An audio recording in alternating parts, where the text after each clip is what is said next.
É hora de continuar nossa série especial sobre plantas para adubação verde e cobertura do solo, gravada lá na Estação Experimental de Ituporanga, região do Alto Vale.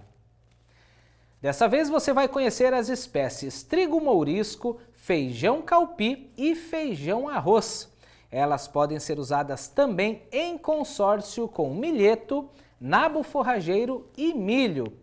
Veja por que essas plantas são tão importantes para a saúde do solo.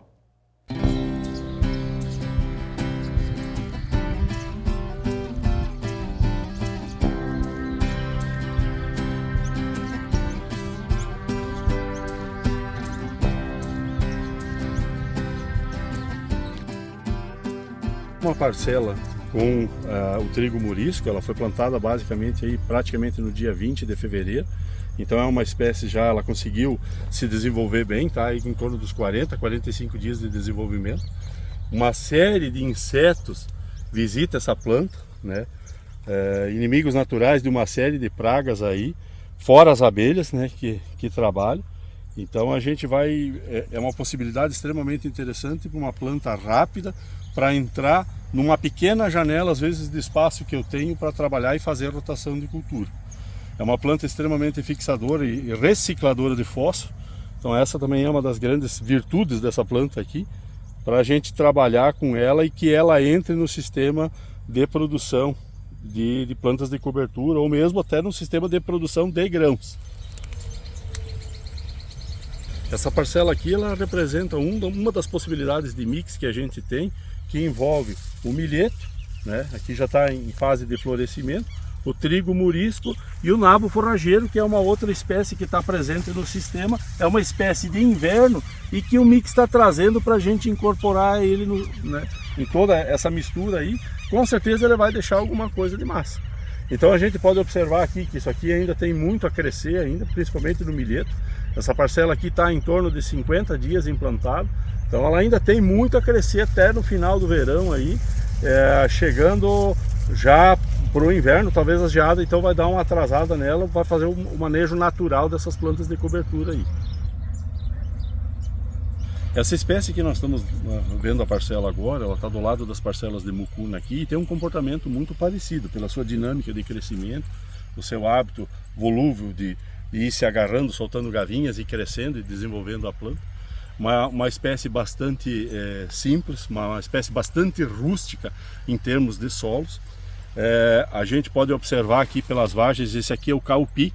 É o calpi, chama também de feijão de corda, muito usado no Nordeste, né? Existe o vermelho, o preto, o acinzentado e outras espécies aí que de repente a gente nem conhece ainda, né? E aqui a gente pode observar o tutoramento do calpi no milho, quanto ele nos ajudou e nos facilita a colheita, porque essa vagem aqui ela não está em contato com o solo, ela não está em contato com a água, então isso nos ajuda, aumentou a quantidade de matéria seca produzida aqui, porque se a gente contar aqui vamos dizer, de 80 centímetros até praticamente aqui 1,80, olha quanta mais de massa que tem. Então a importância de eu tenho a espécie e os consórcios de plantas são extremamente importantes, porque uma planta acaba ajudando a outra. Seja ela no sistema radicular, no desenvolvimento, na questão de servir como estrutura, né? Tudo isso aí ajuda no enriquecimento do trabalho com as plantas de cobertura de solo. Sem contar que essa é uma espécie que basicamente é o feijão, do povo nordestino, uma espécie altamente adaptada, consegue se desenvolver bem em solos com pH baixo, com muita falta de calcário, e é um feijão do dia a dia do pessoal de lá e que a gente aqui conhece pouco ainda e utiliza pouco. Aqui nós temos de novo, né, o calpi em consórcio com o milho, numa parcela um pouquinho maior, já uma quantidade maior de milho. Essa é uma diferença do calpi em relação à mucuna. A mucuna consegue derrubar o milho e eu praticamente não tenho colheita. Aqui eu vou ter uma colheita de milho, a produtividade de repente vai baixar um pouquinho porque eu diminuí a população de plantas de milho por hectare, para que tenha sol, tenha luminosidade no interior da parcela e a gente possa crescer, o calpi consegue se sustentar e o milho ainda consegue produzir alguma coisa. Então aqui, vamos dizer, eu conseguiria colher dois produtos, que é o calpi como alimento e o milho como alimento, e tem o benefício das duas palhadas ao mesmo tempo, principalmente o sistema radicular do milho e mais toda a palhada que ele vai deixar no solo, fora o nitrogênio que o Caupi vai incorporar ao sistema também quando ele estiver apodrecendo.